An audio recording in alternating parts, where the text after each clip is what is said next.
Hi friends, இன்றைக்கி வீடியோவில் நம்ம என்ன பார்க்க போகிறோம் அப்படின்னா 10th சயின்ஸில் லெசன் 17 தாவரங்கள் மற்றும் விலங்குகளின் இனப்பெருக்கம். ஆல்ரெடி பயாலஜியில் முக்கியமான லெசன்லாம் நான் வீடியோவை மேக் பண்ணி போட்டிருக்கேன். பார்க்காதவங்க இதுக்கு முன்னாடி இருக்க வீடியோ பார்த்துட்டு இதை கண்டினியூ பண்ணுங்கள். 2 பேர் கமெண்டில் நெக்ஸ்ட் வீடியோ எக்கனாமிக்ஸ் ஸ்டார்ட் பண்ணுங்கக்கா, ஏன்னா குரூப் 4ல் எக்கனாமிக்ஸ் தான் 20 கொஸ்டின் கேட்க போகிறாங்க அப்படின்னு கேட்குறீங்க. அதனால் அடுத்த வீடியோ நம்ம 10th 9th அதிலிருந்து நம்ம எக்கனாமிக்ஸ் வீடியோ போடுறேன். வீடியோக்குள்ளே போகிறதுக்கு முன்னாடி this video sponsored by Bymot e shopping. Bymot e shopping link கீழே டிஸ்கிரிப்ஷனில் கொடுத்துருக்கேன். உங்களுக்கு வேணால் டவுன்லோட் பண்ணிக்கோங்க. பைமோடில் வீட்டுக்கு தேவையான அனைத்து ப்ராடக்ட்டும் இருக்குது. ப்ராடக்டோட குவாலிட்டி வைஸ் நல்லா இருக்குது. நானும் வாங்கி யூஸ் பண்ணியிருக்கேன், அதனால தான் உங்களுக்கு சொல்கிறேன். உங்களுக்கு தேவைன்னா கீழே டிஸ்கிரிப்ஷனில் பைமோட லிங்க் இருக்குது, நீங்களும் டவுன்லோட் பண்ணி ஷாப்பிங் பண்ணுங்கள். இப்போ வீடியோக்குள்ளே போகலாம். நான் முக்கியமான பாயிண்ட்ஸ் மட்டும் சொல்கிறேன் தாவரங்கள் மற்றும் விலங்குகளின் இனப்பெருக்கத்தில். அதை நீங்கள் நோட் பண்ணி வச்சுக்கோங்க. ஃபஸ்ட்டு உடல் இனப்பெருக்கம். உடல் இனப்பெருக்கத்தில் இலை, தண்டு, வேர், குமிழம் அப்படி சொல்லி கொடுத்துருக்காங்க. இப்போ இலை இனப்பெருக்கத்துக்கு எடுத்துக்காட்டு எது அப்படின்னா ரணகல்லி. ரணகல்லிக்கு பிரியோபெல்லம், தண்டுக்கு ஸ்ட்ராபெரி, வேருக்கு அபாராக்கஸ் சக்கரவள்ளி, குமிழத்துக்கு கற்றாழை. அதுக்கடுத்து துண்டாகுதல் உடல் இனப்பெருக்கத்துக்கு எடுத்துக்காட்டு ஸ்பைரோகைரா, பிளத்தல் அமீபா, மொட்டு விடுதல் ஈஸ்ட், இழப்பு மீட்டெடுத்தல் அப்படின்னு சொல்லி ஒரு பாயிண்ட் கொடுத்துருக்காங்க. அது ஹைட்ரா. இதில் இந்த பிளத்தல் மொட்டு விடுதலேருந்து ஆல்ரெடி கொஸ்டின் வந்திருக்கு ஃப்ரெண்ட்ஸ், நல்லா நோட் பண்ணிக்கோங்க. அடுத்து பாலினா இனப்பெருக்கம். பாலினா இனப்பெருக்கத்தில் என்ன முக்கியமான பாயிண்ட் அப்படின்னா மலரோட பாகங்கள் ஃபஸ்ட்டு நான்காக பிரிச்சிருக்காங்க. புள்ளி, அல்லி, மகரந்தத்தாள் வட்டம், சூலக வட்டம். அதை மட்டும் தெரிஞ்சுக்கோங்க. அதில் முக்கியமானது மகரந்தத்தாள் வட்டம். மகரந்தாள் வட்டம் காம்பு பகுதி மகரந்த கம்பி எனவும் அதன் நுனியில் அமைந்த பை போன்ற பகுதி தான் மகரந்த பை எனவும் அழைக்கப்படுகிறது. அடுத்து மகரந்த தூள். மகரந்த தூளில் 2 உரைகளால் ஆன கடினமான வெளி உரை எக்ஸைன் எனப்படுகிறது. அந்த எக்ஸைன் பாயிண்ட்டை அண்டர்லைன் பண்ணிக்கோங்க. அதுக்கடுத்து மகரந்த சேர்க்கை பற்றி பார்க்க போகிறோம். பூவோட மகரந்த சேர்க்கை. இதில் தன் மகரந்த சேர்க்கை, அயல் மகரந்த சேர்க்கைன்னு 2ஆக இருக்குது. தன் மகரந்த சேர்க்கை ஆட்டோகெமி, அயல் மருந்து சேர்க்கை பேர் என்ன அப்படின்னா அல்லோகெமி. அதை மட்டும் நோட் பண்ணிக்கோங்க. அடுத்து காற்று வழி மகரந்த சேர்க்கைக்கு என்ன பேர் அப்படின்னா அனிமோபில்லி. பூச்சிவழி மகரந்த சேர்க்கை எடுத்துக்காட்டு எண்டோபில்லி.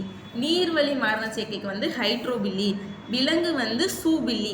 இந்த 4ஐயுமே பொறுத்துக மாதிரி மேக் பண்ணி கேட்பாங்க, அதனால் நல்லா பார்த்துக்கோங்க. அடுத்து தாவரங்களின் கருவுறுதல். கருவுறுதல் ஹெட்டிங்கில் முக்கியமான பாயிண்ட்ஸ் கருவுதலுக்கு பின் நடைபெறும் நிகழ்வு. அதை ஆடன் அவுட்டில் கேட்பாங்க. என்னென்ன அப்படின்னா சூளானது விதையாக மாறுகிறது, சூளுரை விதையுறையாக மாற்றம் அடைகிறது, சூழ்பை பெரியதாக கனிதாக மாறுகிறது. அதை மட்டும் நோட் பண்ணி வச்சுக்கோங்க. அடுத்து பார்க்க போகிறது மனிதரின் பால் இனப்பெருக்கம். இதுதான் முக்கியமான டாபிக். இதில் தான் அதிக கொஸ்டின் வரும். இதில் ஆண் பெண் ரெண்டாக பிரிச்சிருக்காங்க. ஆணில் என்னென்ன பால் உறுப்புகள், பெண்ணில் என்னென்ன பால் உறுப்புகள் இருக்குது அதை பார்த்துக்கோங்க. இதில் முக்கியமான பாயிண்ட் செர்மிஃபரல் கொராய், செர்டோலி செல் மற்றும் லீடிக் செல் ஆகிய இடையீட்டு செல்களாக அமைந்துள்ளது. விந்தணுவாக்கம் நிகழ்வானது செமிரோஃபெரல் குழாயில் நடைபெறுகிறது. செர்டோலி செல் ஆதரவு செல் ஆகும். இது விந்து உருவாக்கத்திற்கு தேவையான ஊட்டத்தை அளிக்கிறது. அப்போ விந்து உருவாக்கத்திற்கு தேவையான ஊட்டத்தை அளிக்கிறது எது அப்படின்னா செர்டோலி செல். அடுத்து மேலும் அறிந்து கொள்வோம்ல, பெண் குழந்தை பிறக்கும் போது துவக்க நிலையில் பாலிக்களின் எத்தனை எண்ணிக்கை இருக்குது அப்படின்னா 7 மில்லியன் இருக்குது. அதுக்கடுத்து மனித விந்துவின் அமைப்பு. விந்து செல்லானது தலை, நடுப்பகுதி மற்றும் வால் ஆகியவற்றை கொண்டுள்ளது. அடுத்து அண்டத்தின் அமைப்பு கோள வடிவத்தில் இருக்கிறது. அதை மட்டும் நோட் பண்ணிக்கோங்க. அதுக்கடுத்து மாதவிடாய் சுழற்சி. 11 வயசில் ஆரம்பித்து 13 வயதில் ஆரம்பிக்கும் பூப்படை நிலை எனவும் அழைக்கப்படுகிறது. இது எப்போ முடியும் அப்படின்னா 48 வயசு டு 50 வயசில் முடியுது. கீழே ஒரு பாக்ஸ் இருக்கு பாருங்க, அதுலேருந்து பொறுத்து கேட்பாங்க. இப்போ மாதவிடாய் நிலை, பாலிகுலார் நிலை எவ்வளோ நாள், அண்டம் விடுதல், லூட்டியஸ் நிலை, இதெல்லாம் எவ்வளோ நாள், அந்த நிலையை பற்றி தெரிஞ்சுக்கோங்க. ஏன்னா அதுலேருந்து ஆல்ரெடி கொஸ்டின் கேட்டிருக்காங்க. அடுத்து பார்க்க போகிறது பிளத்தல் மற்றும் கருக்கோளம் ஆகுதல். அந்த இதில் கருவுற்ற முட்டையின் முதல் பிளத்த நிகழ்வானது 30 மணி நேரத்தில் நடைபெறுகிறது. எத்தனை மணி நேரம் கேட்பாங்க? 30 மணி நேரம். அடுத்து பதித்தல்.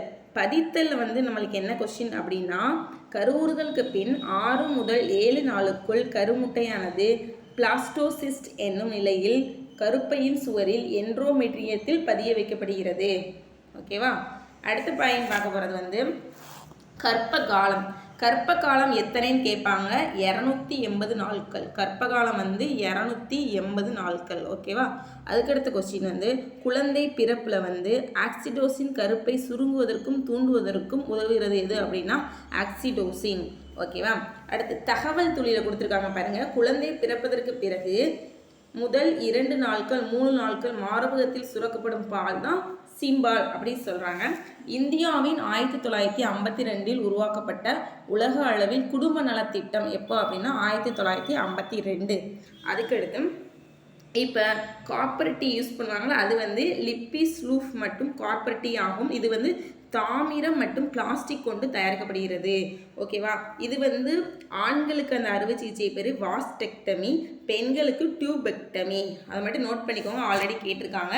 லாஸ்ட் கொஸ்டின் என்ன அப்படின்னா மாதவிடாய் சுகாதார நாள் மே 28. இது ஆல்ரெடி கேட்டிருக்காங்க. அவ்வளோதான் ஃப்ரெண்ட்ஸ். இந்த வீடியோ வந்து கொஞ்சம் லென்த்தாக தான் இருக்கும் மற்ற வீடியோ கம்பேர் பண்ணும் போது. நீங்கள் முக்கியமான பாயிண்ட்ஸ் மட்டும் நான் சொல்கிறத மட்டும் கரெக்டாக நோட் பண்ணிக்கோங்க.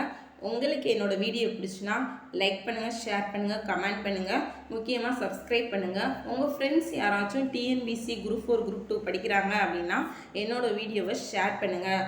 ஓகே, பாய். நெக்ஸ்ட் வீடியோ எக்கனாமிக்ஸில் மீட் பண்ணுவோம்.